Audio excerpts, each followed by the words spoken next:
Good afternoon and welcome to our continuation of the teleconferencing session for post-basic BSc Nursing students of first year program of Indira Gandhi National Open University.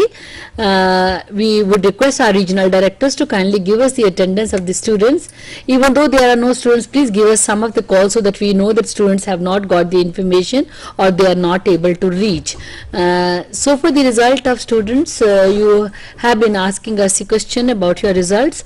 I think as the results are being finalized, they are being put on the internet. So after 15 days, please start checking your internet. You will have your results on. For those students who have given the exam in 2007 December, sorry 2007 2008 June.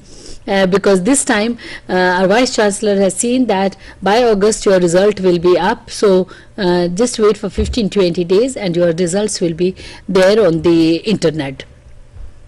I would also like to inform all of you, those of you who are in the pre-revised syllabus, if you are sitting in an examination hall, please do not answer the questions of revised program. Some of you are doing that and we are getting complaints about it. So you will not be evaluated. That means your efforts would go waste. There will be two kinds of paper available for revised courses as well as pre-revised courses. Those of you who are from the pre-revised courses, please see that code of HS is written, and those of you who are from the revised courses, ensure that the code BNS is written. We'll keep reminding you, but it is important for you to make note of it.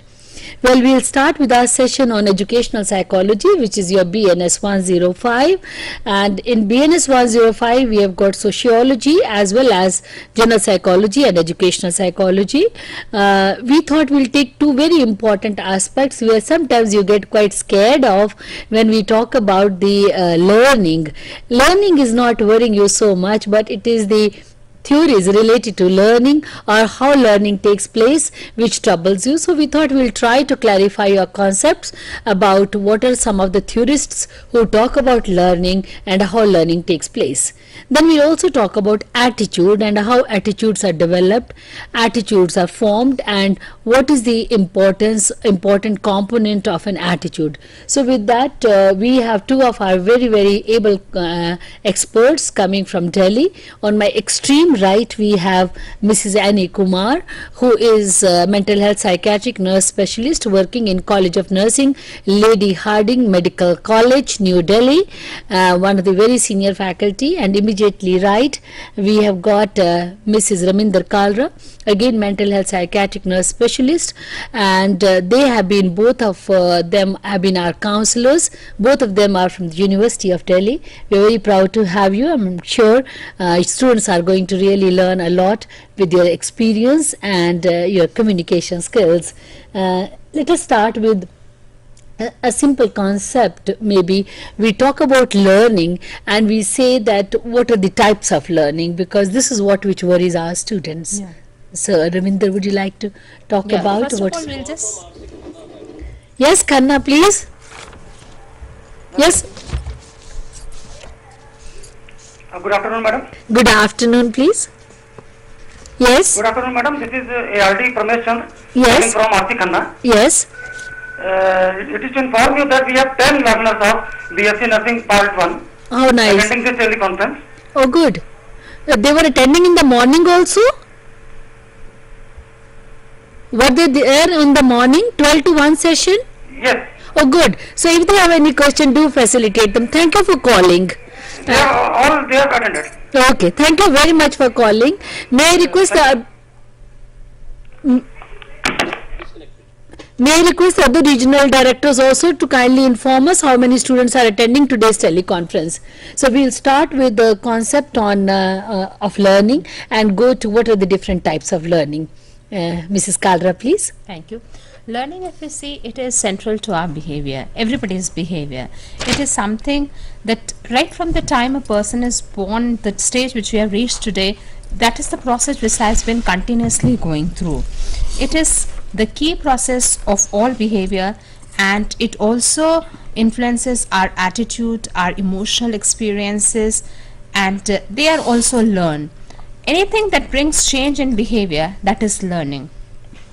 Right from the birth till today, there are many things which have been learned. It is not that what you are learning in your classrooms or what you have learned in school or college, but the learning is more in informal than what is taking place in formal environment. When we see to the definition of learning, learning is it has been defined as a relatively permanent change in behavior that occurs as a result of practice or experience. If we see to the different component of learning, we have first thing that it brings in change in behavior. That means what you are doing today, with learning you get more skill, your knowledge increases, and you behave in little different manner. Then second thing is that change that takes place is different than what change takes place by growth and development. A child who is not exposed to any sort of environment, just kept in a separate place, that child also is going to grow, but that is not learning. The child may grow in weight, height, other things, but it is not learning. It is which takes place by something which is bringing change in the behavior of a person. The change in the behavior has to be permanent to be called as learning. Not that you have picked up today something and you forget about it. That is not learning. But what you have learned has to be remembered. It has to bring in a permanent change in behavior. Not that just before a day for exam you sit down and you remember something and next day just write down in the examination and after that you do not remember. That's not the learning which takes place. It has to be permanent change in the behavior which has to occur. When we talk about the different types of learning, there are various theorists who have talked about the process of learning. Various theoretical explanations have been given to the learning. The one which is commonly called as classical condition, operant conditioning, and then we also have got cognitive learning and sign learning. We'll just see one by one all these. Talking first about the classical conditioning, you must be familiar with Pavlov's experiment, where there was a dog who was provided food. The bell rang and then the food was provided. It's a normal reaction that seeing the food, the dog will have salivation. That means it is unconditioned response which produces unconditioned stimulus. Food produces unconditioned response, that is salivation. There is no learning in it. But there was bell which was rung before providing the food. Now every time the bell was ringing and then the food was provided, now after few times that it was done, even as soon as the bell was rung, the dog started with the salivation. That means the unconditioned stimulus, food, was producing unconditioned response of salivation, but now it is the conditioned stimulus. That means the bell was able to provide with the conditioned response of salivation. This is called as classical conditioning. If you see to this model also, it says that food and salivation, that is innate stimulus response connection. That means it is natural, whereas learned stimulus response connection is where conditioned stimulus produces conditioned response. That means with the ringing of the bell there is salivation. So this is what is classical conditioning. There are certain things which are there in classical conditioning. That means with repeated repetition that you are providing, you are again and again ringing the bell and providing the food. This was producing salivation. This is called the process of acquisition. That means each paired presentation of conditioned stimulus and unconditioned stimulus should be presented number of times, and that too with a very short interval. Not that the bell is ringing and after 1 hour you have the food being provided. Then that conditioned response will not be there. But if the time interval is less and you have repeated presentation, it happens sometimes. The school children, when they start going to school, as soon as the bell rings for lunch, they start having salivation, that yes, this is the time. You start feeling hungry. Seeing to the clock, if it is your 1 o'clock lunch time, looking at the clock, it is 1, and you start salivation, start having, feeling that yes, you must eat something. So that is acquisition. Stimulus substitution is another term. That means with conditioning, a link, a bond is formed between conditioned stimulus and unconditioned stimulus. As a result, conditioned stimulus becomes equivalent to unconditioned stimulus. That means what work food was being doing, Bell was. stimulus which was producing salivation, food was producing salivation, same thing now unconditioned stimulus, that is the bell is doing, that is stimulus substitution, which means that in place of unconditioned stimulus, now conditioned stimulus is able to produce the same response, that is stimulus substitution. Another term which is here is stimulus generalization and stimulus discrimination. Stimulus generalization is that if it is slightly different bell and the dog still has the salivation listening to that bell, that means a similar stimulus is also able to produce the similar similar conditioned response, that is stimulus generalization. Discrimination is when it is something different, a very different kind of bell rings, the dog is able to discriminate and is not producing the salivation. That means the dog is able to discriminate that this is not the bell, this is not the sound on which I am being provided the food, so there is no salivation being produced. So this is called stimulus discrimination. Another term which is there is extinction and spontaneous recovery. That means after a few times that you have provided, in case you stop giving food after the bell rings, after a certain time the dog will not have salivation when the bell rings. This is called extinction. That means what is learned is unlearned now. But again, if you start providing the food followed by the bell is ringing and then the food is provided, the dog quickly learns that yes, it is the similar thing, and again on ringing the bell this dog starts salivation. This is called spontaneous recovery. This is what is explained in classical conditioning by Pavlov. So, see, this may sound to be very complicated, but it is not complicated if you take it as an example that how at 8 o'clock nobody has to wake up to you, you come for the class. See, you come for the class because you know it is 8 o'clock. You have got conditioned to that because of your getting up, because of attendance, because of so many variables. You got accustomed to that time, and you just get up and walk in the class and start having your class. You pick up the books, you pick up the things, because that's learning has taken place in first few days when you join an institution or join a school of nursing or a college of nursing. So now you know that when you have to do sit for the exam of IGNOU, you know that September, October you have to fill up the form, and once the form is filled up, December is coming, and then you get ready to sit for the exam. So if you relate this to the example of your own learning, there won't be these terms of conditional the conditional stimulus to the unconditional response or unconditional stimulus to the unconditional response will seem to be very simple to you. A bell was rung, a food was given, salivation was produced. Bell was a conditional stimulus, unconditional stimulus was a food, and salivation unconditional response. So these things, if you try to think it in form of learning, these are the ways earlier theorists tried to see that how people could learn effectively, and that's why these kind of approaches are being discussed now. Because why this kind of theory is being inserted in your curriculum is that you are going to deal with many kinds of patients. You may deal with the children. You may deal with the children who are mentally retarded. You may deal with the children who are people who are mentally who have mental disorder and they are not able to get the instructions clearly. You may also deal with elderly people, who have a certain kind of disorders where their recall or memory is not efficient enough to respond to the stimulus. So that is the reason you need to learn these kind of theories. Well, that's one. What about the other type you were mentioning? The other type of theory, Annie is going to talk about the other kind of theory, right? that is known as operant conditioning. It is given by B.F. Skinner. You must have heard it in the general psychology, his name, and he had developed this conditioning which is known as operant conditioning.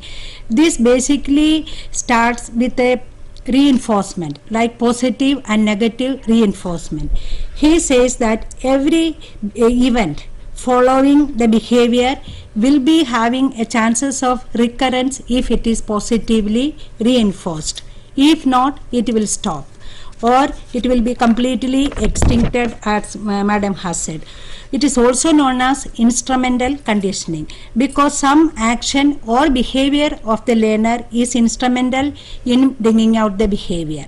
This is expressed in the model behavior. If it is giving positive reinforcement or followed by positive reinforcement, there are chances of recurrence of the behavior.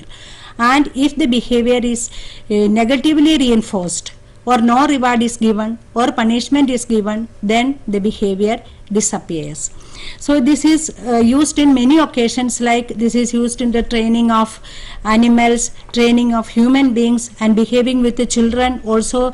Unknowingly about the theory also, you use it many places, like at home conditions, when you are dealing with your children, and in the classroom situations, this theory is commonly used.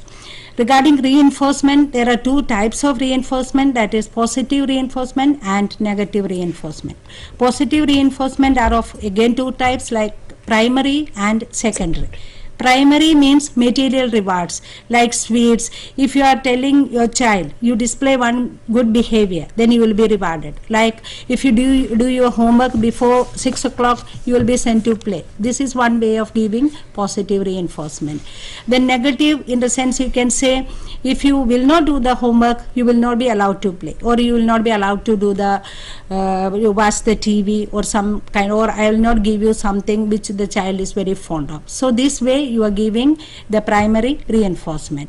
Secondary reinforcement means social rewards, such as some praise is given, encouragement is given in front of everybody. You are appreciating a student, yes, you have done well. This is enough for her, or this is enough motivation for her to continue with the positive behavior. So this way it can bring changes in the behavior, modify the behavior, and thus it can help you in learning process. Then nature of reinforcement is also depending, like it depends on the person who is more important to the child who is giving the behavior. For example, the behavior is positively reinforced if the father of the child, for example, if the football game, the child wants to watch a football game, and if the father accompanies him, he will be more positively reinforced. So the nature depends on the person who is following. And if it is something close to the mother, and if the mother is appreciating, then the child will be more motivated. Then schedule of reinforcement, according to B.F. Skinner, he says there each event should be, or each behavior should be positively reinforced, and later on you can withdraw the reinforcement step by step. For example, first of all, every event or every behavior should be appreciated or rewarded. Then later on you can give reward after every second or every third or every 10th, like that. But again he says it should not be given in a certain fixed periods, like you should not be giving reward for every 10th behavior, because the child will be knowing that my 10th behavior will be rewarded, so he will have a tendency to do that number event more positively. So it should not be given at a fixed intervals, it should be given intermittently, so that the child will develop that positive behavior and it can be trained in that way.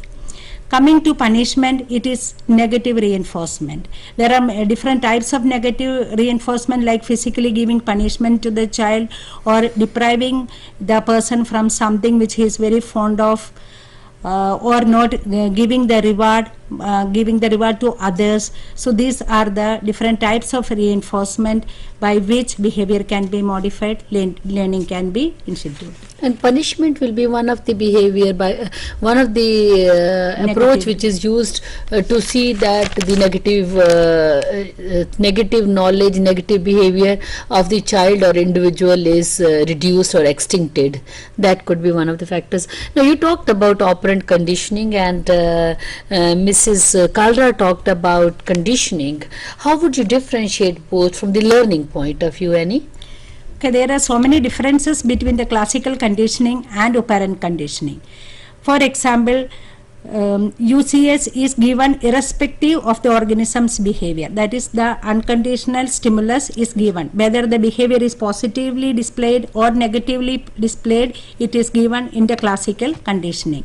But in operant conditioning, as I have said, the reinforcement is given when he is displaying the positive behavior. Madam, slide please. Slide, please. Then time interval between the conditioned stimulus and unconditional stimulus is rigidly fixed. Like every time Madam has explained, the bell is rung, then the food is given to the dog. So he had developed the tendency for the correct fixation time. But here the time interval depends on the organism's own behavior, whether he wants to display the positive behavior or the negative behavior.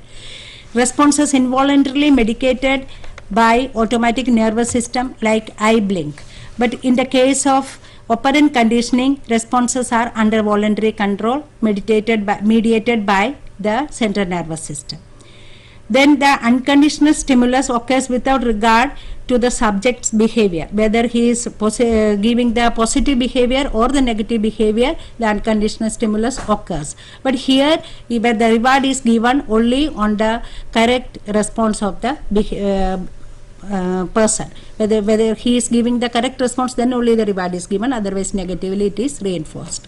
Association between stimulus response is on the basis of law of continuity. That is, things occurring closer in time and space gets associated. Like the time interval is fixed. After this time this will be given and the response will be fixed. But here the association between stimulus responses is on the basis of law of effect. That is the effect of reward or punishing. The response will be according to the reward will be according to the response, whether it is positive or negative. In classical conditioning, there is pairing of unconditional stimulus, unconditioned stimulus. Or you can say the bell is there, then the food is given. Here in operant conditioning, no pairing is done. But the pairing of a response and the reinforcing stimulus is there. Like the response is positive, then positively reinforced.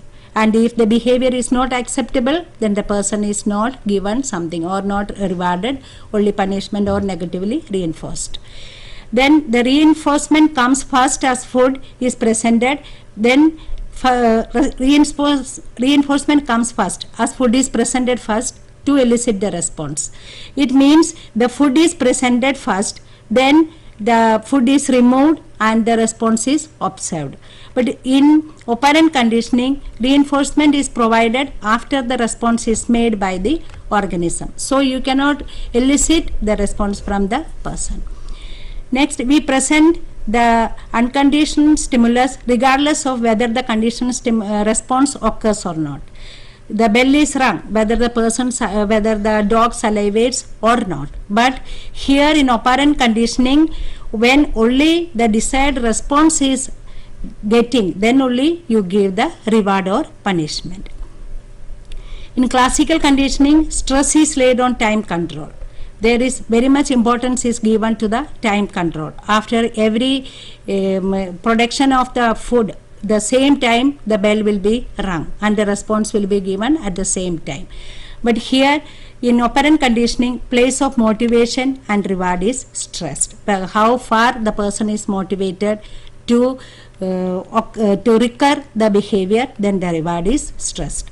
The essence of learning is stimulus substitution in classical conditioning, whether in operant conditioning the essence of learning is response modification. Then you can say the classic conditioning is stimulus oriented, while in operant conditioning it is the response oriented. Yeah. I think that makes it very clear that means both the approaches are being used for learning. Yes. The approach may be different, but the result obtained are that the learning takes place. Modification of behavior. Yes, it can be used for modification of behavior, for even learning of right kind of behavior, Yes. learning of not learning of wrong behaviors. So I think by now you must have got an idea. We know that students are sitting at Khanna. We have not heard from any other regional center, Hyderabad, Cochin, Lucknow, any other place, if the students are sitting, please let us know how many students are there. I hope it is clear to all of you, and if you still are not very clear, please call us back. You must be having telephone numbers, and I would request the producer to stroll the number once more so that you can ask us the question. Well, classical conditioning and operant conditioning, I think both of you have made it very, very clear. Now, there are other kind of learning also other than these two which you mentioned. One is a cognitive learning, and then we have the social learning. So what is this cognitive learning, Mrs. Kalra? Yeah, when we were discussing the classical conditioning and operant conditioning, it has been mainly being talked about the two terms, that is stimulus response, that there is stimulus and response, or reinforcement and other things. Cognitive learning, they put more emphasis on that there is more of importance which is given to perception and understanding, that every time it may not be the stimulus followed by response, but it is that what is how we learn is how we perceive the things. You must have learned in detail in your general psychology about perception. Now, how do we perceive a thing and how do we react, how we try to develop understanding, that is how what is emphasized in cognitive learning. Under that, you have got insight learning, which has been talked about by Kohler, a German psychologist, and this says mainly that sometimes when you are trying to solve certain puzzles or riddles and you keep thinking and suddenly you feel that yes, you have got the solution for it. It is not a hit and trial method, but all of a sudden you keep trying many things and suddenly you get, yes, this is going to be how I am able to solve this problem. This is how that learning takes place, insight learning. This is also called as aha experience. Just to take an example, that there were two chimpanzees, there was a chimpanzee left with two sticks of unequal size and there was food kept outside. Now the chimpanzee had to reach the food, chimpanzee wanted to get the food, but how to get, because those he tried with both the sticks and he was not able to get. He kept on trying and suddenly it came into his mind, he joined the stick and he was able to reach food. It was not any other, that there was no response, there was no stimulus as such, but it was insight. All of a sudden a person gets a solution to the problem. That is what is insight learning. Then another type of learning is sign learning. It is when you are having some problem and you develop a cognitive map. You start thinking that yes, if I go through this, how will I reach, and you keep trying. Or maybe to take certain example, when you are solving a Sudoku, you keep trying different ways and then yes, you develop a cognitive map of it and you are able to do it. That is a sort of a sign learning, where you try to develop certain relationship between the factors which are there, certain relationship between the information that you are getting. That is a type of sign learning. Then another type of learning is latent learning. Latent learning is that you have gone through certain experience, you have just, maybe you are passing about, you have seen something, but you did not try to put in any efforts to learn certain thing. But after a period of interval, you were asked that yes, you have passed through that site, did you see that there was some store called such and such thing? You did not put an effort to remember, but yes, you are able to recall that yes, I have gone through, I learned that. Or maybe when you're working in the ward, you have seen the people, maybe a doctor doing something, you did not take much interest into, or you did not put any efforts to learn certain thing. But all of a sudden you are left into similar situation where you had to handle an emergency and you are able to recollect that yes, this is what was being done, and you try to handle the emergency in a similar situation. That is what is called as latent learning. That means you're not putting in the efforts to learn the thing at that particular moment, but the experience which you had, if you are in a similar situation at a later stage, you are able to recollect that experience and you are able to do that. That is what is known as latent learning. These are the different types of cognitive learning, and main thing there is that there is importance which is given to perception and understanding. Another type of learning which is there is social learning. When we talk about social learning, there are many things that we are learning in our society, in our day-to-day life, like how a mother does a thing, the child, the daughter observes and picks up those things. The way the mother dresses up, a small child, taking a lipstick and trying to apply a lipstick, or trying to put bindi, or trying to do makeup, that's a sort of a social learning. That means it is mainly through observation. Nobody is teaching that yes, you have to pick up this, you have to do like this, but the child through observation is picking up those things. That is social learning, mainly learned through observation, through imitation. When you are working in the ward, when you are as a student working, you keep observing how staff nurses are looking after the patient, how do they go and interact, how your teacher goes and interact with the patient, how does she dresses up herself, and you try to do the similar thing. That is what is social learning. The way the sister takes up, withdraws the injection, gives the injection, you try to do the similar way. That is mainly through observation that you have learned. That is what is social learning. And lot of learning is through the cognitive learning and social learning. Yes, that's what I thought, because it's cognitive learning is with understanding, with reasoning, that why we are doing like this. And social learning, though, is by observation, but you try to imbibe that in your personality, in your learning, in your mind, so that you are able to use that appropriately at a right time.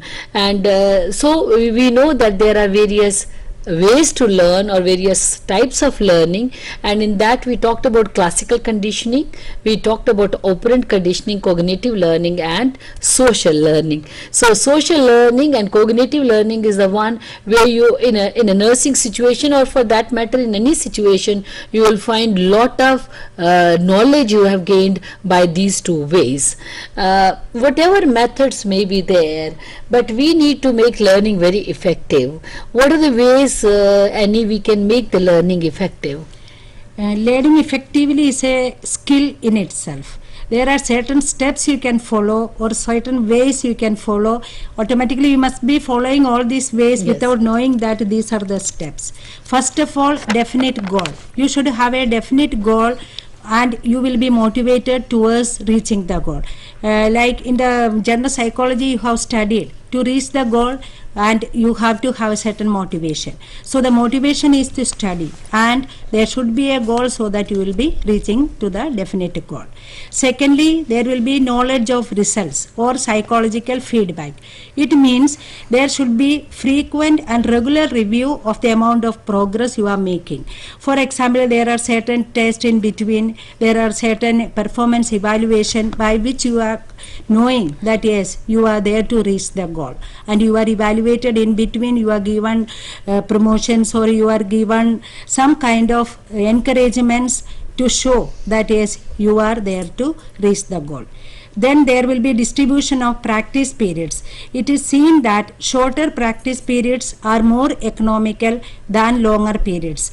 Or you can say, if it is stressed to a short periods for a longer period of time than giving it to at a stretch. For example, your studies, you are given studies like every day 1 hour this subject, 1 hour another subject, than giving one subject at a stretch for a day. Then all versus part method. All means completely finishing one subject at a go, or one topic at a go, than giving different parts of other various subjects. For example, easy topics you can finish at a go, and for difficult subjects it should be given in part method. In between there should be breaks also. For example, after 1 hour you are giving a 5 minutes break, because to reduce your fatigue or mental capability will be fatigue will be there, so that you will be able to proceed with the next topics.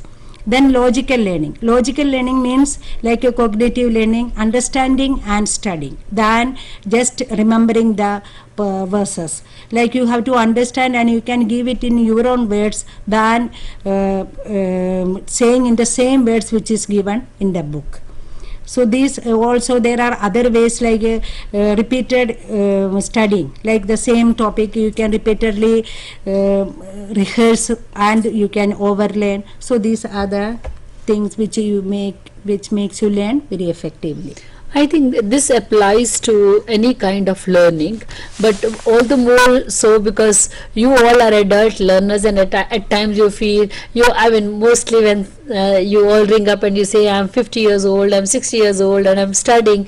Well, you can adopt certain techniques to see that learning takes place, and it is not necessary that what you could not learn 30 years back, you will not be able to learn. Rather, you will be able to learn better because your comprehension is better, your understanding is better. Certain things which you thought, oh my lord, I could never remember, but now you are able to remember because you have added so many years of experience to your learning. So learning becomes easy for you because you have such a rich experience. So take away that negative reinforcer from your thinking that learning does not take place as you grow older. It doesn't say anywhere. Give yourself a positive stroke or positive reinforcement that one can learn at any stage in effective manner by using various techniques. These are some of the techniques which Madam Annie Kumar has mentioned, but you can use your own techniques also, how you can learn more effectively. Now, we will just straight away go to the attitude, because this is one area which again you think attitude is positive or negative. Now beyond that, you don't want to exercise what do we mean by attitude, what are some of the components of attitude and how the attitudes are developed. So I think with the summing up there, we can discuss about what do we understand by attitude. Raminda, would you like to take over this, please? Yeah. When we talk about attitude, yes, as Madam Kapoor said, we usually say yes, a person has got positive attitude or a person has got negative attitude. But what exactly is attitude is that this is what determines our action to object and people, how our behavioral tendency, our beliefs, our likes and dislikes towards object and people. Fine, they are guide our behavior in social situation. If we see to the definition of attitude, this is intensity of positive or negative effect against a psychological object. How much we have a positive or negative effect, that means our feeling tone towards a psychological object. If we see to it, it has got three components. An attitude has got three components like behavior, cognitive, affective and cognitive. Cognitive is what we have learned in general psychology also about cognitive, affective and cognitive. Cognitive is related to the knowledge of a person. That means what a person knows of it and his belief about it. How much knowledge I have, my attitude is going to be affected by it. When we talk about affective is how I feel about it. How a person feels about a certain thing is going to influence our attitude. And cognitive component is the behavioral tendency, which may be both verbal and non-verbal towards the object. Like taking for example a case of HIV. In initial period, when we learned about HIV, people were too scared. Hearing about HIV, it was like a phobia. People thought that no, the people, those who are suffering from HIV should not be admitted in general ward. They should not be kept with other patients. That was because there was lack of knowledge. Yes, Jaipur. Yes, Jaipur. Jaipur. Hello. Yes, Jaipur. Disconnected, ma'am. Okay. Yes, please. Yes, we are Raminda. talking about the cognitive, affective and cognitive component, taking about example of HIV patients. When we talk about initially people did not have much of knowledge. There were a lot of misconceptions related to HIV that was leading to having a lot of negative attitude. And it was that no, they are, so you had a lot of feeling that it is only because of that they are not faithful partners, sexual partners, it is because of wrong practices that they have developed, so there was a negative attitude towards them. Cognitive, Call that from Lucknow. Yes, Lucknow. Yes, hello Lucknow. Good evening ma'am Good evening. Good evening. Hello Yes. हम लोग लखनऊ से बोल रहे हैं हाँ जी. Ma'am here 5 students are attending Very good. कोई question है आपका? Do you have any question? No ma'am No. Okay. If you have any question, you can always ask. Okay thank you ma'am Well, we are waiting for a call from Jaipur. We are happy to know that we have students sitting at Lucknow and Khanna, and I'm sure there will be students in Hyderabad, Cochin and other centers too. So we look forward to their call. But Jaipur, we will look forward to your connectivity when you get it in Delhi. From Jaipur, ma'am. Yes, Jaipur. Yes, please. Hello? Yes. Good afternoon, madam. This is Anshuman Upadhyay from Jaipur. Hi, Anshuman. It was raining since morning, but still 6 students have come. One of the Okay. students has come from Ajmer, Oh. all around to listen the teleconferencing. She would like to interact. Sure, most welcome. Hello. Hello. Hello. Yes. Hello. Yes, I can listen you. Good evening, ma'am. Good evening. I am from Ajmer. Uh-huh. This is a very good time to hear about some all these notes from your. Okay. Do you have any question? Do you have any? Thank you for good interaction. Okay, okay. Right, we are happy. Thank you so much, Jaipur. And I'm sure well, because of the rains, the students could not join you. But next time when we have, we'll inform you so that more students can come. You were talking about the components. Yeah, we were talking about components. We said it is having cognitive, affective and cognitive component. Talking about HIV, when people were not having good knowledge about, there was also feeling tone that no, these are not good people, and there was also tendency to avoid anybody with HIV. People would not enter that room. People will not look after that patient. But now with better knowledge, and people have started, sometimes it was good advertisement which was being shown that how, the film actress hugging a person suffering from HIV. Those all things have helped to change attitude, and people are now looking after the HIV patients with a better positive attitude. There are certain terms like opinion. When we talk about opinion, that is little different from attitude, because opinion is free from emotion. It does not have the affective component. It has the knowledge component, it has the cognitive component, but it lacks the affective component. Talking about attitude, it pertains to single object. But when we talk about value system, you have attitude towards different things, your knowledge about different things, those all things together, attitude towards many things, they join together to make the value system. Okay, but what are some of the ways? I know the books have given, but if you can explain them, what are the ways by which the attitudes are developed? Yeah. Now, how the attitudes get Yeah, when developed? we talk about the development of attitudes, the hereditary has got very less role to play in development of attitude. It is mainly in what we observe in our environment, and it is the beginning that the child has got maximum interaction with the parents. So the first place of formation of attitude is the parents. The way the parents interacts, the information that they give. So if the parents are having positive attitude towards certain thing, the child also needs a child also has a tendency to have positive attitudes. Similarly, and then the child after parents goes more commonly to peers. They serve as reference group in development of attitude. If the peer group, your children of same age group, how they react, how they have the knowledge and the behavioral tendency, the children pick up the similar things and they develop attitude.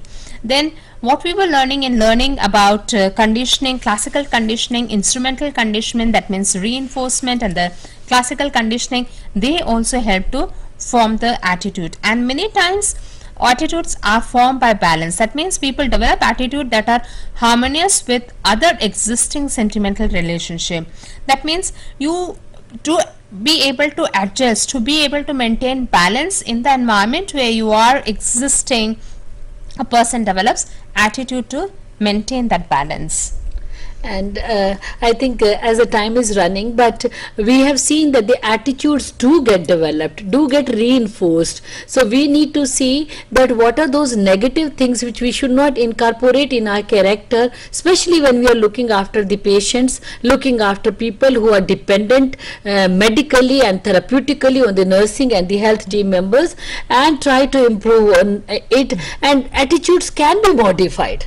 It is not something which you have cannot be changed. Yes, it can be modified by looking at the role model, by looking at people who are more positive, by looking at the things which bring solace or bring happiness to people. Attitude can be modified. Now with this, I would like to thank Mrs. Annie Kumar and Mrs. Kalra for being with us as the time is running up. We hope to continue next time in more detail. I would also like to thank all the students coming to Khanna, Lucknow and Jaipur for interacting with us and the regional center people for having informed us that the students are there, and we hope such kind of help will be extended to students in future so that we can interact more and more with them. Thank you very much.